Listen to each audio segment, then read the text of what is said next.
Can you take these items and make 2 amazing filters? Yes, you can. Hello and welcome to the newly named channel Surf and Turf. And before I carry on with this video, I'd like to say that the 2 filters that you saw before and this one here are nowhere near my creation or idea. I actually got the ideas for both filters off Mark Shrimp Tanks. And if you've not subscribed to Mark Shrimp Tanks, I suggest you do so. Not just for anyone keeping shrimp or anything, people who have aquariums. It's a fantastic channel that I'm sure you could find tips for. So the idea behind this video came about as I was actually making the filter. For it you need to have a sponge filter, as you can see. So I ordered a sponge filter for it. And as you know with sponge filters, they come ready built like this.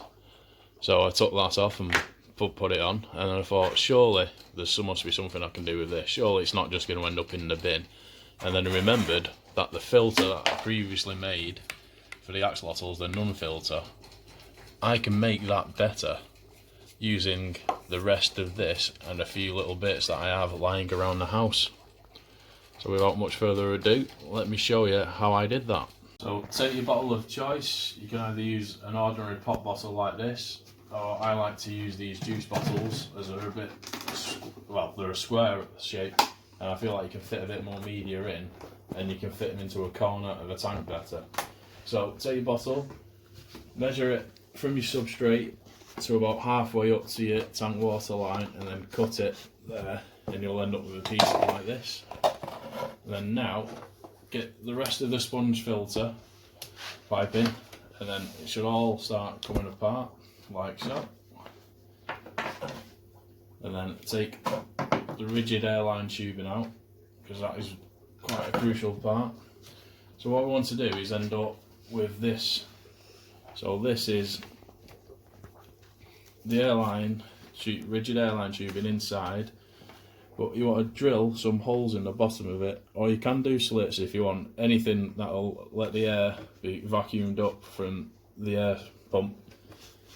I've also drilled a hole in the top and slid the airline tubing down. You don't have to do this, you can feed it through the actual nozzle. So what I like to do is put the suction cup in, get the end of the rigid airline tubing, feed it in, and push the rest of the tube down around it. And then get your filter media of choice. At the moment I'm using Lava Rock because it's very porous and it's a fantastic filter media. You can use filter medias like this, these are out of my old canister filter, the ceramic rings. I wouldn't suggest using bio balls in it though, because they'll just float around everywhere. So try and get it in the centre, and then pour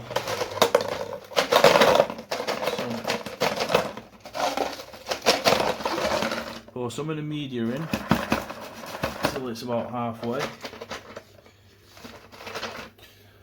Also put a couple of pebbles in if you need to weigh it down, say if you're using pumice or something that's lighter than lava rock. So when you feel you're about halfway up, extra suction cup, a bit of a shake, and then it should actually hold itself still there. And then get your filter floss,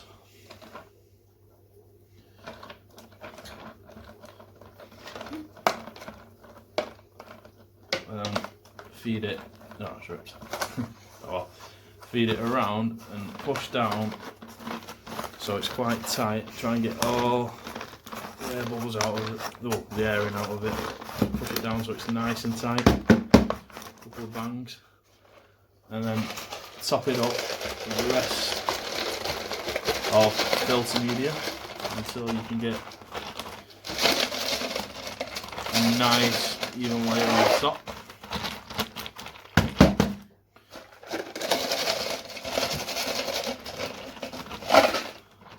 Like so. And the reason why I prefer this one that I've made to the one that is in the tank is because it will have an extendable arm now, and with the elbow it's a better flow for the water to travel in. And also, if you have one of these type of air pumps, it's great as it's an adjustable flow and you can control how quick or slow you want it to be coming out. Now, the reason why I said I'm making this video, not only to show you I can make the 2 filters for around £20, which I think is fantastic because these filters are awesome. The amount of filtration, biological filtration and beneficial bacteria we'll get on them will be amazing. But I once bought a filter, it's missing, I've taken the power head off it a long time ago. I bought this filter probably about a year and a half ago and it cost me about £35. And when I actually looked inside, it's pretty much just sponge really. It's essentially a glorified sponge filter with a stupidly overpowered head on it really for the money. And the amount of bacteria that will build up on that is hardly anything compared to that. And you've got to watch out with other filters as well, because this was in my daughter's goldfish tank, and it said that it had biological and mechanical filtration. When I actually took it apart, this was the biological filtration. It's a tiny little box with tiny little bits of rocks in them. I mean, that's hardly going to get any sort of biological filtration and beneficial bacteria. So, as I said, I think it's absolutely fantastic that you can make these 2 filters for around about £20. Obviously, try and use stuff you've already got. Like, as it happens, I bought a massive bag of lava rock to make the filters because I'm cycling some shrimp tanks at the moment. And at the moment, I've not even used half of it, and I've made 2 of these and 2 of these. And this bag of lava rock only cost about £5.50. So as I said, you can, for £20 to £25, you can make 2 fantastic filters. So, as the reason why I wanted to make the video was to try and make people aware. I will leave the link in the description below for both the videos on Mark's shrimp tanks on how he's made this filter especially, and his version of this filter, which is probably better than mine to be honest. But I'd just like to leave a little tip. As I was making this, I actually cracked the cereal box. And even though they're only £1, I probably could have started again or put some silicone over it. It'll probably be fine for the tank, but I just wanted to leave a little tip. When you're actually drilling into it, unlike I did there, instead of just drilling straight down into it and with all the weight, it's more likely to crack.